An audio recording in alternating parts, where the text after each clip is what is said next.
एक मैंने वो सोशल मीडिया पर एक बुजुर्ग का बेचारों का पढ़ा था, बूढ़े आदमी थे, दूल्हा बोलता था ये दो वो दो फुला दो, तो गरीब ने वो कर्ज ले लेकर बाप ने वो उसकी डिमांड पूरी करता रहा। अब बारात आने को 2 दिन गए, अब दूल्हे ने फिर मुतालबा रख दिया कि मुझे फुला कार चाहिए, नहीं तो मैं नहीं आता, कार भी फुला तो मैं आऊंगा, बारात नहीं गई। अब बेचारा बूढ़ा बाप, इसने मिन्नतें की ससुराल की, ऐसा ना करो, मैंने काफी कर्ज अपने ऊपर कर लिया, आप लोगों के मुतालबे करते हुए आप निपटा लो, मजीद मुझे आजमाइश पे नहीं डालो।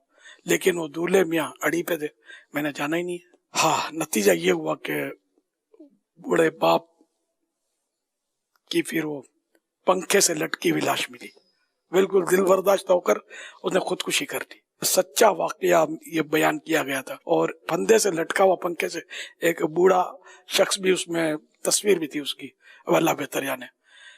तो ये हालात बस बहुत बहुत बिगड़ गए, और इस तरह दूल्हे के मुतालबे करना ये रिश्वत की सूरत बन जाती है। इसमें देने वाला तो अपनी इज्जत बचाने के लिए, अपनी बच्ची को भेजने के लिए बेचारा मजबूरन अगर डिमांड पूरी कर भी रहा है, लेकिन मांगने वाला गुनाहगार हो रहा है। और ये आम है हमारे यहाँ, ऐसी सी डिमांड रख देते हैं, ऐसी चाहिए, फुला टीवी सेट चाहिए, फुला ये चाहिए, ये मांगना दूल्हे का, ये रिश्वत है।